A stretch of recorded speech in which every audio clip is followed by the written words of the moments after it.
Hi there YouTube, welcome back to another review, and in tonight's review what we're going to be taking a look at is a mechanical mod. It's been a while since I've done a mech mod. I'm mostly using regulated devices myself at the moment, but what it is the Praxis clone, and it's made by a company called Moander, and it's available at angelfiremods.co.uk, or should I say it was available, currently out of stock. Not 100% sure if they are getting any more stock in. So the Praxis is a stainless steel mod with a hybrid style top cap, and it's got a very unique button, and it is like Marmite. The button, you're either going to love it or you're going to hate it. Personally, I absolutely love it. However, it does take some getting used to. I mean, you know, your stingrays, push them with your pinky. Same with like the penny mod, pinky, whichever finger in it feels comfortable to you. Whereas this, you have to claw it and use kind of like the joint of your finger so that you can push it in and up to get a nice smooth throw. I mean, it does, like I say, it takes a bit getting used to, but once you get used to it, it just feels so good to use. As I say, it's stainless steel, and it is one of the hardest hitting mods I have used, even compared to some copper mods. I can't do a voltage drop test for you because my voltmeter has got a flat 510, so it wouldn't work properly. I mean, I'll give it a go during the video to see if we can get it to work. But yeah, so instead of me waffling on, we're just going to dive down into the up close. I'm going to show you what it's all about.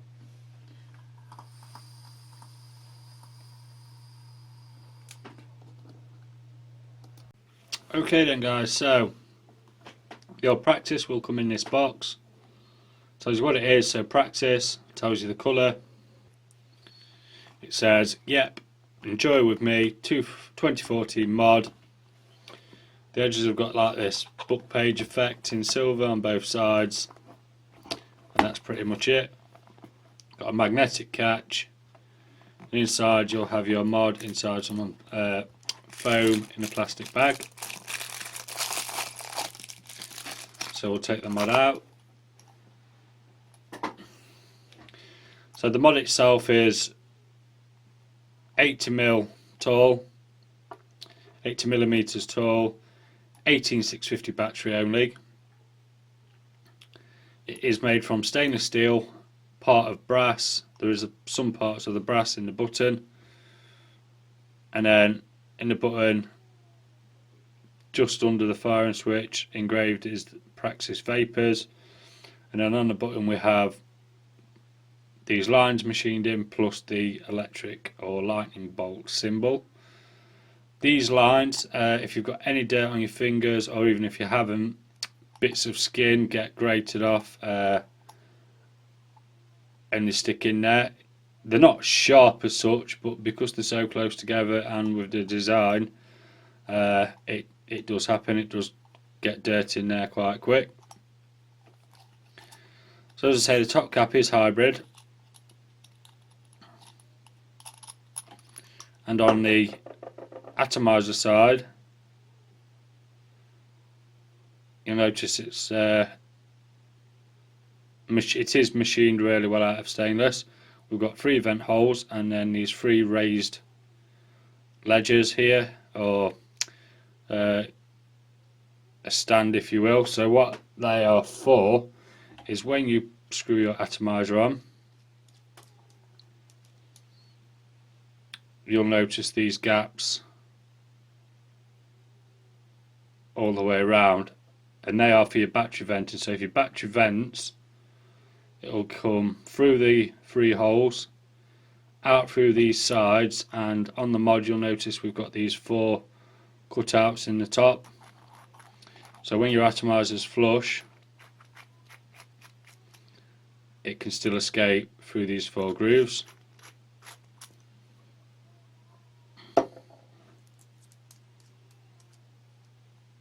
then on the underside you've just got this portion here that sits on top of your battery to stop your battery from shaking about inside. The machine's really good, the threads are all cut really nicely in both the 510 and the outer threads to screw onto the mod. But I will say, not just with this mod, any mod with a hybrid top cap, if your positive pin is not longer than your negative, than the rest of the 510 threads, do not use them in a hybrid mod. You will vent your batteries.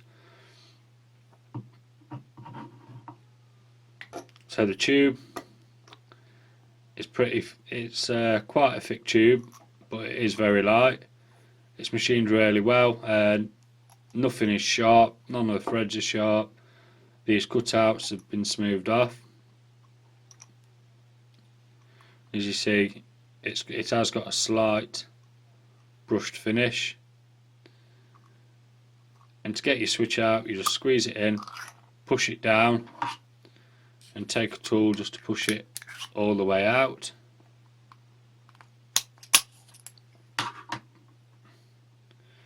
And then in the bottom you'll notice we've got this cut out for the switch, as well as to make it nice on your finger.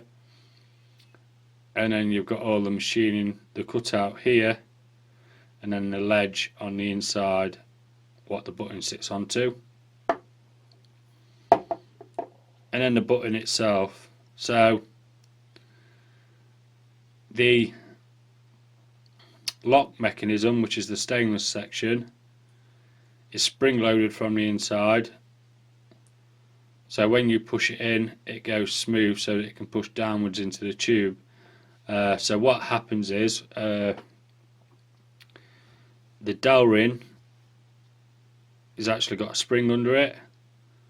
So when you push it down, when you push the button down, it pushes the dowel ring up, and then the negative contact there will touch your battery. So as you fire it, you'll press the button in, push it down, and that is what makes your firing mechanism. So it is all a solid piece of brass that has been machined. Now you can take this button apart. I will do it for the video. However, if your throw is fine on your switch, there is absolutely no need to remove this piece of dowel ring, because that happens.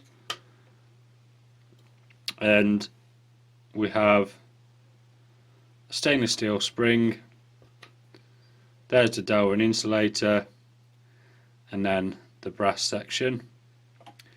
And just down there you will notice a small Allen head grub screw, and what happens with that is, by adjusting it, it will adjust the freeness of the button. So if you tighten it in too far, your button will jam. If it's too far out, it won't hold your button in place, so that button will just come off. I'm not going to take it apart any further than that, but it does spring back nicely.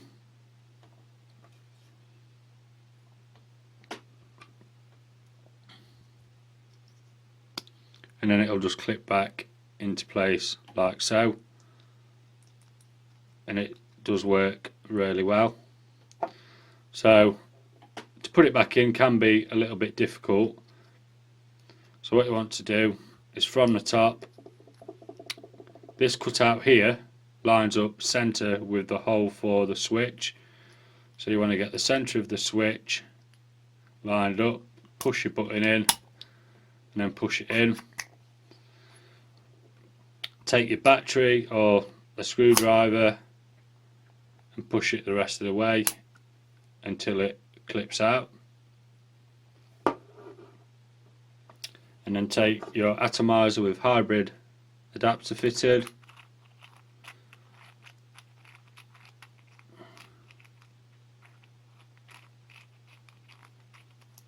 if I can get it to screw on. I'm at a funny angle, there we go.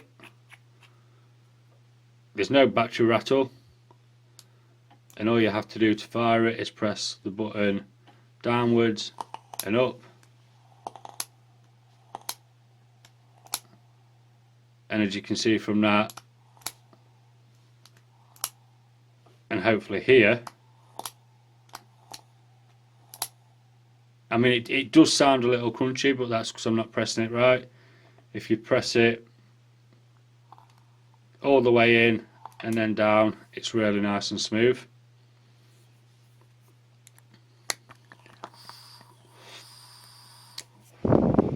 Now, I was going to try and do a voltage test for you, but as it turns out I can't find my voltmeter, so we're going to go back up top and we'll talk about it a little more. There you go, guys. So that was the up close with the Praxis clone, and yeah, so it is a nice mod.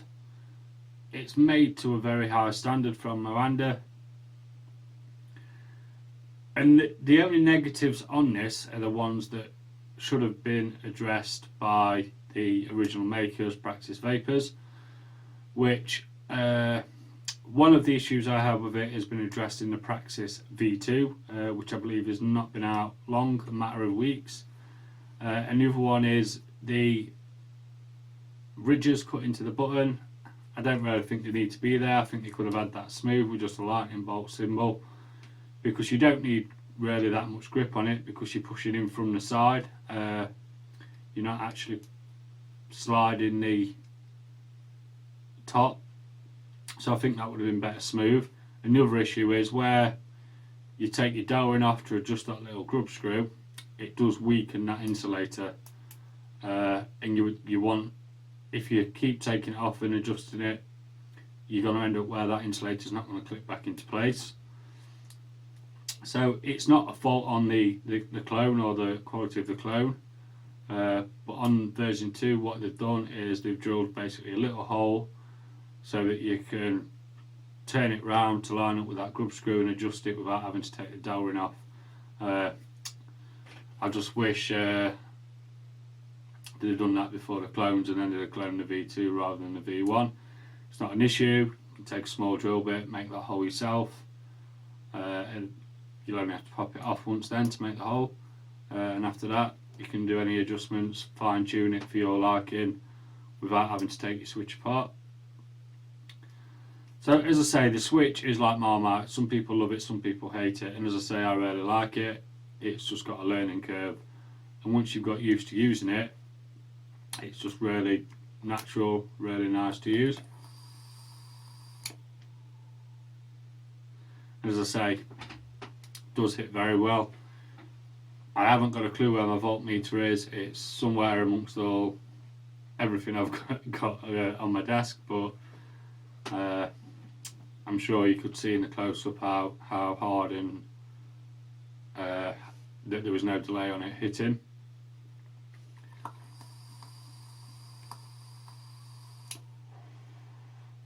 So the plus sides for me are I love the button. I've not really been using mechanical mods for quite a while. I've got a fair few regulated devices and they're easy to just pick up and go. You don't have to mess about with a lock ring, whereas this, I've been using this last week or so. Normally I'll take an atomizer off a mechanical and I'll stick it on a regulated and fix on it, but it's been there, I've been picking it up, I've been using it, and once I got used to the button and the best way to hold it, it was great.